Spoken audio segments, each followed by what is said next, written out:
Buenos días, hermanos. El día de hoy veremos el número 3, que es el tiempo de Jesús para hablar, que está regido bajo el estandarte del hombre en nuestro tema comprendiendo la rueda del tiempo de Dios. Y pues veremos que cuando Jesús regresó del monte de la tentación, donde él había demostrado ser verdadero y fiel en su solitario tiempo para ir y tiempo para ver, Dios condujo a Jesús en un tiempo público de hablar. Y eso lo encontramos en Lucas 4:22, que dice así: y todos daban buen testimonio de él y estaban maravillados de la palabra. Y todos daban buen testimonio de él y estaban maravillados de las palabras de gracia que salían de su boca y decían: ¿no es este el hijo de José? Debido a que Jesús hubo pasado su tiempo sabiamente en la esquina solitaria escuchando la voz del Padre Celestial y en la esquina de ver mirando la verdad del Padre, sus palabras eran llenas de gracia al fluir en su boca. Entonces, cuando Jesús entró en Capernaum, un centurión romano fue a encontrarlo rogándole que sanara a su criado enfermo, y Jesús ofreció ir a su casa y sanarlo. Sin embargo, el centurión tenía tan grande fe en las palabras de gracia que salían de la boca de Jesús, que dijo: di la palabra solamente y mi siervo sanará. Eso lo encontramos en Mateo 8:8.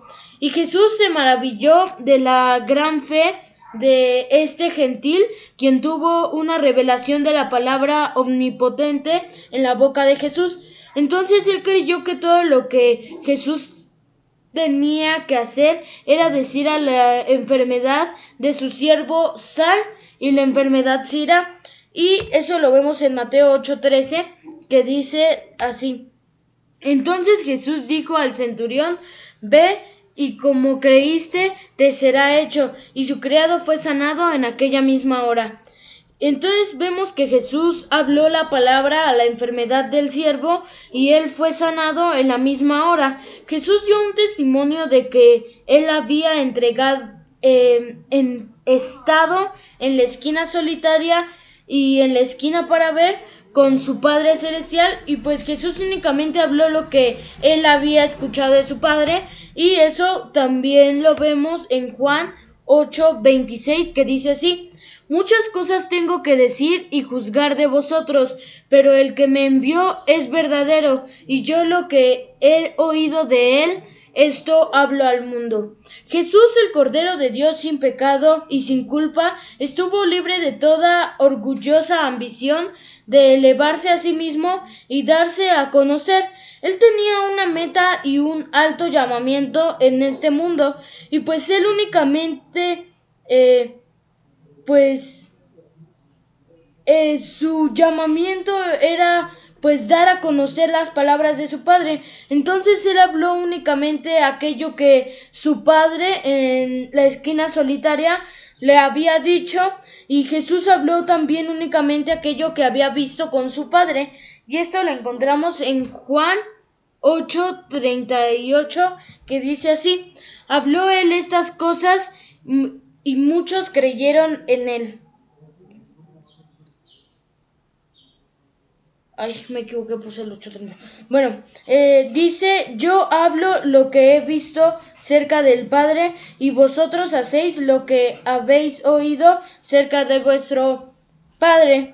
Entonces Jesús es nuestro ejemplo instructivo, digamos, que él deja bien claro que oír la verdad y ver la verdad tiene que ser experimentado antes de hablar la verdad. Jesús continuó y dio testimonio de este principio espiritual, y eso lo encontramos en Juan 12:49 y 50, que dice así: porque yo no he hablado por mi propia cuenta. El Padre que me envió, él me dio mandamiento de lo que he de decir y de lo que he de hablar. Y sé que su mandamiento es vida eterna. Así pues, lo que yo hablo, lo hablo como el Padre me lo ha dicho. El tiempo de hablar es tan importante porque las palabras pueden producir ya sea vida o muerte a los oídos del oyente, y pues Jesús había recibido en su tiempo solitario de oír y en su tiempo de ver un mandamiento de su Padre concerniente a las cosas que él debería hablar. Entonces, de manera que supo que sus palabras producirían vida a los oyentes, es por eso que Jesús repitió: el que tiene oídos para oír, oiga. Y Jesús sabía que quienes tienen oídos espirituales oirían las palabras que el Padre le había dicho, por lo tanto recibirían la vida. Entonces, vemos... Ay, me faltó una cita, a ver si la encuentro. Y no, Ok, la cita, olvidé ponerla, es Juan 6:63, que dice así: el espíritu es el que da vida, la carne nada aprovecha. Las palabras que yo os he hablado son espíritu y son vida. Las palabras que Jesús habló procedían de su Padre, de manera que estaban llenas del espíritu y de la vida. Por eso aquí puse esta balanza. Y pues las palabras del Padre estaban llenas del Espíritu, y pues llenas de su mente, llenas de su aliento y llenas de su disposición mental, llenas de su razonamiento y llenas de su bravura. No es pequeña maravilla entonces que sea un tan bendecido y santo privilegio el oír las palabras de Cristo, que tienen su origen en el Padre. Cuando oímos verdaderamente las palabras de Cristo, recibimos el Espíritu del Padre, el cual nos suministra toda la substancia que necesitamos para llegar a hablar la verdad y ser hacedores de la verdad.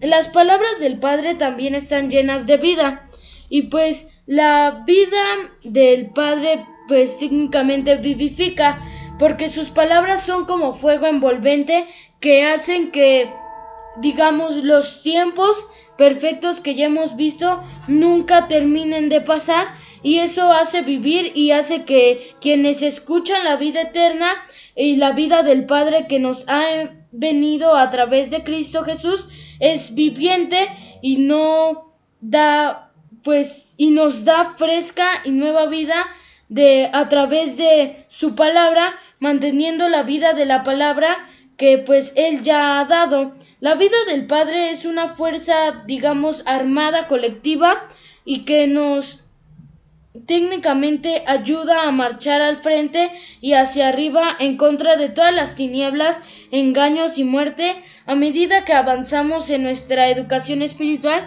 y en nuestro desarrollo moral, según nuestro crecimiento como esposa.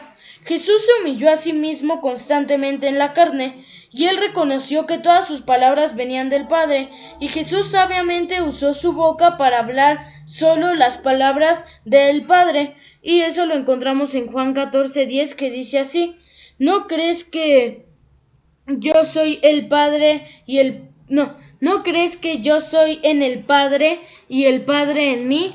Las palabras que yo os hablo, no las hablo por mi propia cuenta, sino que el Padre que mora en mí, Él hace las obras. Entonces Jesús no habló de sí mismo, sino que Él habló pues de las palabras del Padre que revelan el propósito de su voluntad y su plan maestro.